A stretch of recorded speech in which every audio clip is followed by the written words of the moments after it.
Okay, one big happy family nga. Ito nga tawag sa aton nga activities sa buong adlaw.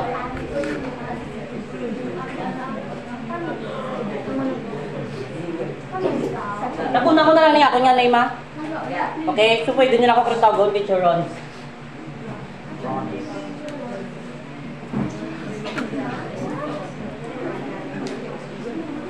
Amo nga ito nga activities sa buong. So, one big happy family.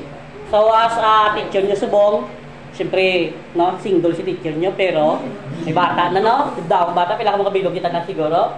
Sa akong nga class record, almost 37 kamo day sa buong.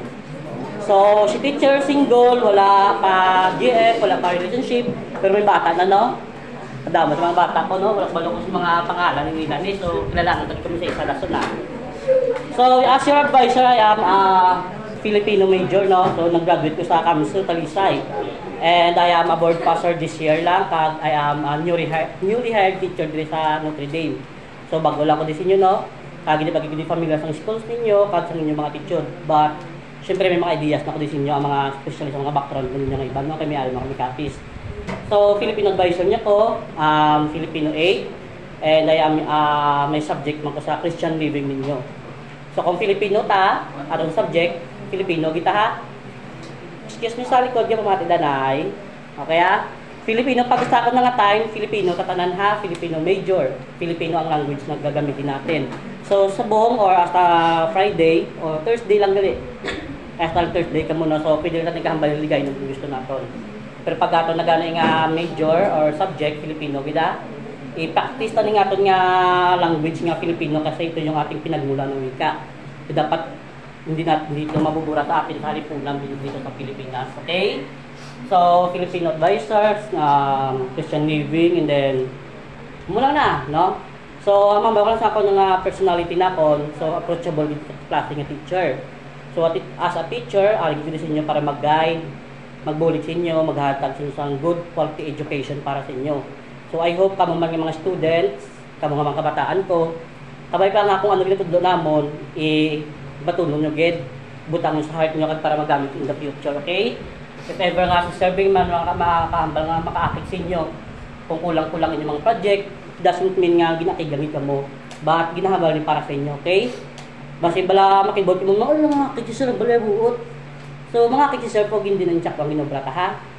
Pero pag-abot sa mga school works, may mga kulang-kulang, so strict na sa teacher. Kaya siyempre, need nyo i-complete na, no? So, kung mga din nga mga student, din nga daw medyo kapawala-pawala, so I hope, hindi na mismo ninyo madala kung nga ako sa grade 7 sa muna, okay? Pero kung mga kulang-kulang ka mo nga daw hindi nyo kaya, pwede ka mo ka-approach kay teacher nga gaanta ka mo yan luwat nga, sorry, pasa ka mo luwat for another day. Okay? Basta, cooperate lang kita na. Doon gipos ka mo, wow. Nakulbangan mo sa akon? Hindi ba kulba kay kabalo kong tutod lang, buot ko ha? Buot si teacher, okay? Sige. So, amo naman na. So, subongin mo ta is, kamo naman pakilala sa kagalingon nyo, no? Siyempre, ako ni bahala kung sino mabutang di sa ako kung sino mauna takot ko.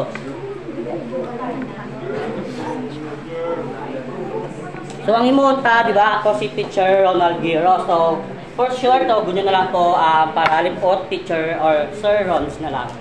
Sir Rons. So, muna sa ako, siyempre, as your tatay nyo sa room, ako muna pilit din. Okay? Ang nga sa one big happy family. Buo ta niya ang aton nga amon para maging sa ka family. Kung hindi sa mabuo, hindi ta di isa ka family. Okay? Pero, may mo ka mo dismo. Ang matabo is, palapit ka mo dire, ang hambal lang isang name nyo, name. Kasi yung sasabi ni sir nyo kay dugnakalbaan sa inyo, kay ka mga gwapo, mga gwapa sa inyo. So, kakakalbaan si sir magsulat, duga tiko-tiko agi yan, no? Okay? Hindi ka mo magseryoso, kay ka mamanguman, duga kakalbaan mo yung mga kulba sa akin. Okay? Yeah. Name lang ninyo, age, hobbies ninyo. Hobbies and expectation ninyo sa ako, ano mo lang na siya.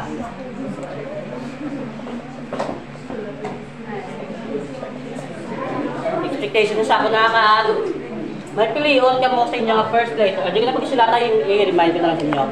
So, okay, pamati name, age, hobbies ninyo, expectations. So, Teacher Ron, sa kumauna ba yung sample? I am your teacher or teacher Rons, then I choose one letter of my name. For example, pili ko teacher R Rons, or I choose one letter in my name is letter R. So letter R is stands for being a responsible teacher. So R, describe sa akon. I am responsible teachers, willing mag-help niyo sa tanan, kagihatag sa inyo nga tanan. So gets niyo wala hindi? Gets? Okay, so balang mo muna kag one tick lang mo sa one letter nga naka-describe inyo nga name, okay? Sige So start ta kay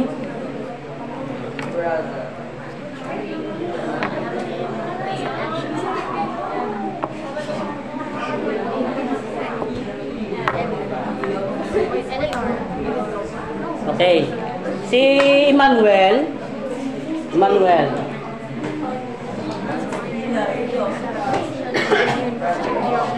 Ipilit na lang di ba? Okay, pamana na kay Emmanuel kay Emmanuel. Pilit lang di pa sunuran kay Emmanuel. Pakilala lang tayo natin sorry. Pakilala ka lang sa kayo. Pakilala ka para magkilala ka. Okay, quiet, please. Pwede ka mga gamit, bisa naman lang ang language ka na yan. Okay. Hello everyone, my name is Emmanuel Junior. My age is 13. I live in the city of My habit is basketball and cycling, and special to serve bonds good. Good. Explication good. Good si teacher good. Sino si Natalie? Natalie, please. Natalie. Chloe, Natalie. So, Natalie lang di sila kinikikalabas ang name, okay? Namin ang name no Chloe, Natalie, so beautiful mag-itin, Natalie. Lala lang.